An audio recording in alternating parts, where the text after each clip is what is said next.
Good morning বন্ধুরা, নতুন একটা ভিডিওতে তোমাদের অনেক অনেক স্বাগত। আর দেখতেই পাচ্ছ আমি চলে এসেছি শ্বশুর বাড়িতে। আর আমি এসেছি পরশু দিনকে, তো দিতে এসেছে মা। এর মধ্যে আর তেমন কোনো ভিডিও করা হয়নি, কারণ সাহেববাবুর শরীরটা খারাপ ছিল, আমারও একটু এটা সেটা কারণে মন খারাপ ছিল, তো যার জন্য ভিডিও করা হয়নি। আগের ভিডিও ছিল আমি দিয়েছি, তো যাই হোক এবার থেকে যেরকম কন্টিনিউ ভিডিও দিই সেরকম দেওয়ারই চেষ্টা করব। তো বন্ধুরা, আশা করি নিশ্চয়ই তোমরা ভালো আছো।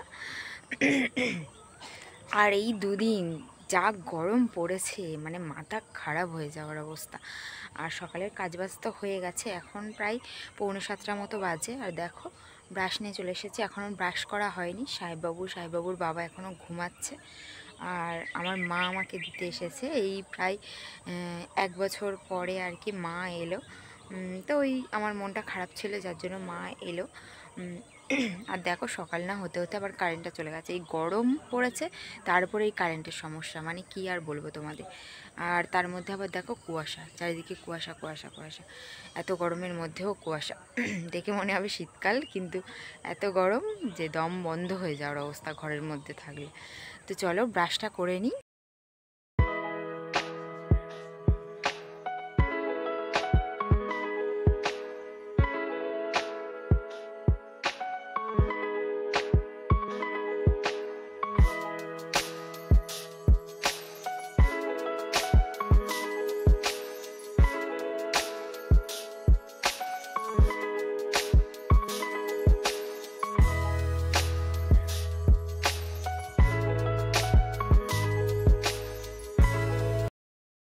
আর তোমাদেরকে বললাম না যে কারেন্ট চলে গেছে, যার জন্য সাহেববাবুও ঘুম থেকে তাড়াতাড়ি উঠে গেছে, সাহেববাবুর বাবাও উঠে গেছে। তো বললাম যে গাছ থেকে একটা ডাব পেড়ে দাও, সাহেববাবু খাবে।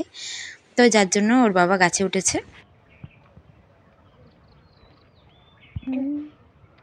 বাবা কোথায় উঠেছে বলো? হ্যাঁ, দেখেছো বাবু এখন ভিডিও করা শিখে গেছে। বল বাবু, এই কোথায় বাবা কোথায় উঠেছে বলো একটু। হ্যাঁ, গাছে উঠেছে।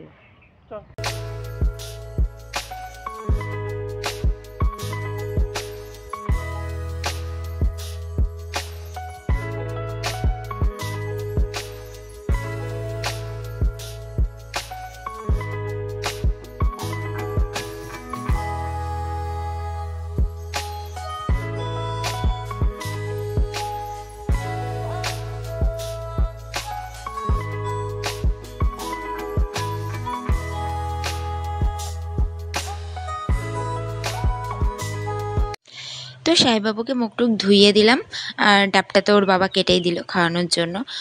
আর এই যা গরম পড়ছে, ডাব না খেলে একদম শরীর গরম হয়ে যা অবস্থা হবে তার কোনো ঠিক ঠিকানা নেই। আর ঘরে বিছানা গুছোতে এসে দেখি পতি দেবতা সেলাই করতে বসেছে। তো নিজের কাজ নিজের করাই ভালো। তো ও ওরকমই করে, ওর কাজ আমার উপর কখনোই চাপিয়ে দেয় না, নিজে যতটা পারে করার চেষ্টা করে। আর আমিও সেরকমই, নিজের কাজ যতটা নিজে করতে পারি সেটাই চেষ্টা করি। তো এটা একটা ভালো দিক, সবারই, সব মানুষেরই হওয়া উচিত, নিজের কাজ নিজেরই করা উচিত। তো দেখো আমি ঘরে বিছানা গোছাতে চলে এসেছি, সাহেববাবুর জন্য জল গরম বসিয়ে দিয়েছি গ্যাসে, ওকে খাওয়াতে হবে। তো ও অত তাড়াতাড়ি তো ওঠে না, বললাম কারেন্ট চলে গেছে। আর সাহেববাবুর বাবা থাকলে ওকে ঘুমাতেই দেয় না যতক্ষণ থাকে। আমি ওকে বারবার বলি যে যতক্ষণ বাচ্চারা ঘুমোতে চাইবে ততক্ষণ ঘুমাতে দেবে। তো একেবারে না খেয়ে দিয়ে শুলে সে ব্যাপারটা আলাদা। তো যাই হোক, আমার মা দেখো ভিডিওর মাঝখানে এসে গন্ডগোল করে দিচ্ছে, মানে আমার সাথে কথাই বলছে কিন্তু বারবার ক্যামেরার সামনে এসে ঘুরঘুর করছে। আর এখানে দেখো সাহেববাবু বসে গেছে কার্টুন দেখতে। আর খাবার তো আমি রেডি করেই ফেলেছি, যেহেতু গরম পড়ে গেছে। দেখো বাটির মধ্যে জল নিয়ে জলের মধ্যে খাবারটা ঠান্ডা করার জন্য বসিয়ে রেখেছি। তো খাবারটা ঠান্ডা হয়ে গেলেই খাইয়ে দেব। আর আমাদের মিঠি বুড়ি দেখো চলে এসেছে, ওর ঘুম থেকে উঠে প্রথমে, মানে এই বাড়ি দর্শন না করলে ওর, মানে কি বলবো, বাচ্চা মানুষ তো, এখানে সাহেববাবু থাকে, ও চলে আসে ওর মানে ভাই ভাই করে। কিন্তু সাহেববাবুই বেশি দুষ্টু, আর বাচ্চারা এক জায়গায় থাকলে তো দুষ্টুমি মারপিট এগুলো হতেই থাকবে। আর সকাল সকাল চা নিয়ে বসে গেছে। আমার গলার কন্ডিশন তো খুবই খারাপ হয়ে গেছে, কারণ এত গরম পড়েছে। আর ওই বাড়ি থাকতে আইসক্রিম তারপরে কোল্ড ড্রিঙ্কস এগুলো খেয়েছি, যার জন্য গলার 12টা একদম বেজে গেছে। তো একটু আদা দেওয়া চা খাচ্ছি গলাটা তো ঠিক এখন হওয়ার বাজে জন্য। 8:30 আর আমরা এই সবেমাত্র টিফিন করে উঠলাম। আর আজকের হবে ফ্রাইড রাইস আর ইয়ে চিকেন হবে, আর আমি নিরামিষ খাবো, ওই জন্য আলাদা আলুর দম হবে। আর দেখো ওখানে সবজি টবজি সব রাখা হয়েছে। কাটা হ্যাঁ পনির তরকারি হবে, আর বলছি আলু মা বলে পনির তরকারি হবে আবার আলু, ওই আলুর সাথে আর কি পনির দেওয়া হবে, এই আর কি পনিরই তরকারি। তো চলো মা এখন সবজিগুলো কাটবে আর আমি স্নান টান করে আসি, প্রচণ্ড গরম পড়েছে, তাড়াতাড়ি রান্না বান্না করে নিয়ে ঘরে ঢুকতে পারলে বাঁচি। তো চলো সবজিগুলো মা কেটে নিই ততক্ষণ, চলো। তো তোমরা তো দেখেছো যে আমার মা তেমন একটা আসে না এই বাড়িতে, কারণ শুধুমাত্র পরিস্থিতির জন্য আমাদের ওই বাড়িই কাজ বেশি থাকে, আর বাবা ভাই থাকে, ওদের রান্নাবান্না করে দিতে হয়, তো যার জন্য এইসব কারণে আসে না। আর মানে আমার শ্বশুরবাড়ি আসতে গেলে ওরকম মানে কিছুটা এসে আর মেন রাস্তার পরে তো অনেকটা আসতে হয়, যার জন্য গাড়ি পাওয়া যায় না। তো আমি আমার মাকে বলি যে তুমি তো দেখে শুনেই দিয়েছো, তাহলে কেন আসো না? তো যাই হোক, এই করতে করতে মানে রান্নাবান্নার জোগাড় হচ্ছে। দেখো আমি কিছুটা রসুন ফসুন ছাড়িয়ে দিলাম, মা সবজি কাটছে, আর এক মা মশলা স্নান করে নিলাম আর রান্না বান্না হবে। একদম সকাল সকাল গরমের সময় স্নান করা মানে কি মানে শান্তি, তার সেই শান্তি থেকে কোনো শান্তি হয় না। তো যাই হোক, সাহেববাবুর এখন চুল কাটা হয়ে গেছে, মানে চুল কাটাতে গেছে ওর বাবা, মানে এবারে প্রথম আর কি সাহেববাবু চুল কাটলো। তো সবাই মিলে এক জায়গায় থাকার মজাটাই আলাদা। দেখো রান্নাবান্না শুরু হয়ে গেছে, আজকের পলাশ বাড়িতে আছে। তো ভাই, আমার বোন, তারপরে বাবা তো আসতে পারবে না কারণ কাজে গেছে বাবা, তো এদেরকে আনতে গেছে, আর সাহেববাবু চুল কাটাতে গেছে। তো ওকে বলেছি যে চুল মানে এখন এত গরম পড়েছে, ওর মাথার মধ্যে ঘামাচি বেরিয়ে গেছে, তো ওকে একেবারে ন্যাড়া করানোরই ইচ্ছা ছিল, কিন্তু ঘামাচির উপর ন্যাড়া করালে কেটে যেতে পারে, তো যার জন্য বলেছি যে মেশিনে আর কি একদম ন্যাড়ার মতো করে দিতে। তো যাই হোক, বাজে লাগবে কিন্তু কিছু করার নেই, ওর আরাম হবে।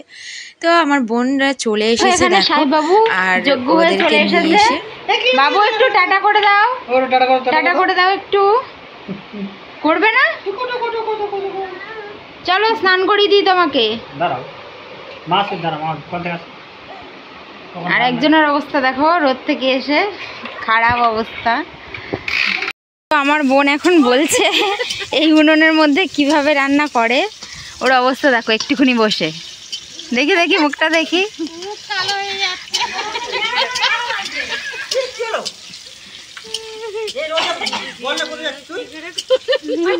উঠে পড়ো উঠে পড়ো। দেখো যজ্ঞ একটু টাটা করে দাও, বাই বাই। করবে না? দেখি মাথায় চুল কই বাবু তোমার? তোমার মাথার চুল কই? ই বাবা, চুল কই বাবু? ওর এখন এইসবে মন নেই, ও এখন খেলাধুলায় মেতে গেছে।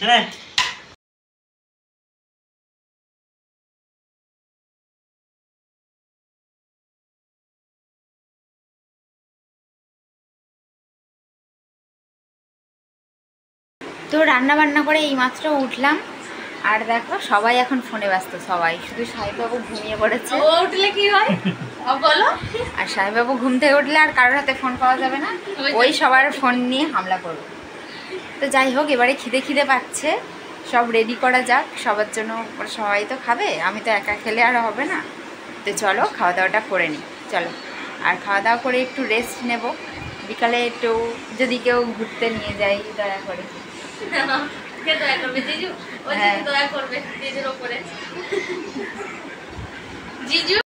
তো এখানে পলাশবাবুর মুখটা দেখো, আমি ভিডিও করলেও মানে কি বলবো, কি যে মনে মনে ভাবে সেটাই আমি নিজেই ভাবি।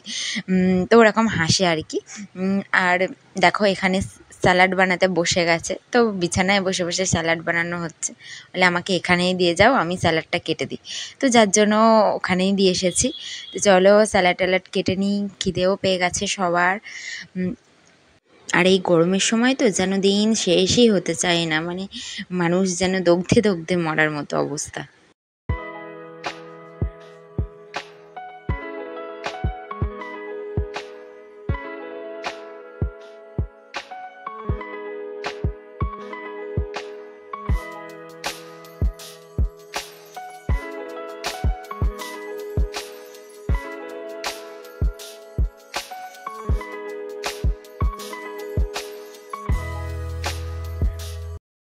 সবাই রেস্ট নিচ্ছিলাম, আর আমার ভাই তো চলে গেছে বাড়িতে, বাবা গিয়েছিল কাজে, যার জন্য বাবা আসবে, ও চলে গেছে। তো বাবা তো এখানে আসেনি ওই জন্য। আর এখানে দেখো সাহেববাবু সবে ঘুম থেকে উঠলো। আমি বললাম আজকে ন্যাড়া হয়েছে তো ওই জন্য ওর মাথা ঠান্ডা হয়েছে, ঘুমাচ্ছে। তো দেখো এখন ওর মাসির সাথেই খেলা করছে। তো চলো, প্রচণ্ড রোদ বাইরে, একটু তো বাইরে যাব ঘুরতে, কিন্তু আর একটু রোদটা পড়ুক তারপরেই যাব। তো চলো সাহেববাবুকে একটু ফলের রস খাইয়ে দিই, চলো তারপরে তোমাদের সাথে যাবে। তো সাহেববাবু ঘুম থেকে উঠে গেছে, আর ওকে ওর বাবা নিয়ে একটু বাইরের দিকে যাচ্ছে। ও ঘুম থেকে উঠলেই বাইরের দিকে, আর শশা চাইছিল, যার জন্য আমি শশা দিচ্ছিলাম। আর মাও চলে যাবে বলছে আজকের। তো মা থাকে না, যদি আসে, যেদিন আসে তার পরের দিন, মানে মা কদিন এসেছে সেটা গুনে বলা যাবে হাতে। তো যাই হোক, আমরা দেখো আমি, সাহেববাবুর বাবা আর আমার বোন ঘুরতে বেরিয়ে গেছি। আর ওর বাবা থাকলে তো ঘোরার জন্য, বাইরে যাওয়ার জন্য পাগল হয়ে থাকে, এমনিতে তো বাইরে ঘুরতে ভালোবাসে। তো দেখো সন্ধে হব আর একটু আগে বেরোলে ভালো হতো, সেটাই বলাবলি করছিলাম। তো দেরি হয়ে গেছে, এটা ওটা কাজ, আর বাড়িতে লোকজন থাকলে তো কাজের আর শেষ থাকে না, তো যার জন্য দেরি হয়েই গেছে।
তো সাহেববাবুর বাবা মানে পলাশ বলছিল যে বারুইপুর যাওয়ার কথা। আমি বললাম মানে বোন তো ওইদিকে দেখেছে, তো কিসের জন্য যে বারুইপুর যাওয়ার কথা বলছিল সেটাই আমাকে বলেনি, মানে জামা কাপড় কিনবে, বোনের কিনে দেবে, তো এই জন্যই। তো সেটা স্পষ্ট করে বললে হয়। এটা হলো পলাশবাবুর একটা মানে কি বলবো মাইনাস পয়েন্ট, যে খোলসা করে কিছু বলতে চাই না।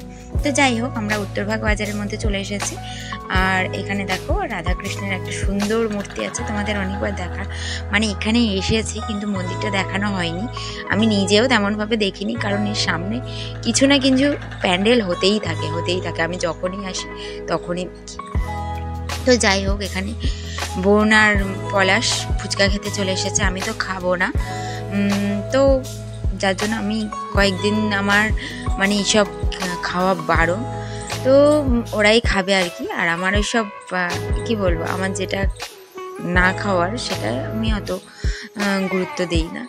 আর সাহেববাবুকে দেখো একটা হাতে ফুচকা, আমার গলা এতটাই খারাপ যে আমি পরে ভয়েস ওভার নিচ্ছি, কিন্তু আমি কথা বলতেই পারছি না, মানে কথাটা আটকে যাচ্ছে। তো যাই হোক, ওরা ফুচকা খেয়ে নিক। আর এখান থেকে তো জামা পাওয়া গেল না, আমরা যাব বিশালে। তো চলো যাওয়া যাক। এখান থেকে যেতে আবার কিছুটা সময় লাগবে যদিও।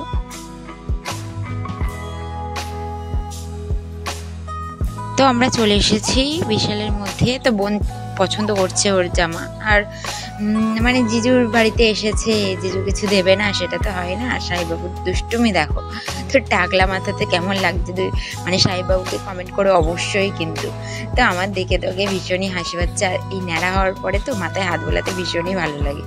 তো চলো এখান থেকে কেনাকাটা করে বাড়ি চলে যাব। আর মানে ভিডিওটা বেশি বড় করছি না, এমনি আজকে ভিডিওটা একটু বড় হয়ে গেল। তো যাই হোক, ভিডিওটা কেমন লাগলো অবশ্যই কিন্তু তোমরা কমেন্ট করো। তো আজকের দিনটা তো খুবই ভালোভাবে কাটালাম সবার সাথে। তো আমি এইরকমই চাই, সবার সাথে ভালোভাবে হেসে খেলে থাকতে চাই। তো একা একা থাকি তো একদম ভালো লাগে না। দেখা আর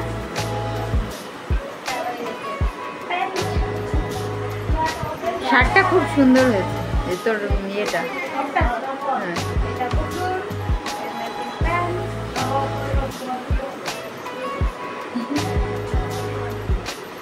হ্যাঁ, এটা দিদির বাবার জন্য, এটা দিদির জন্য।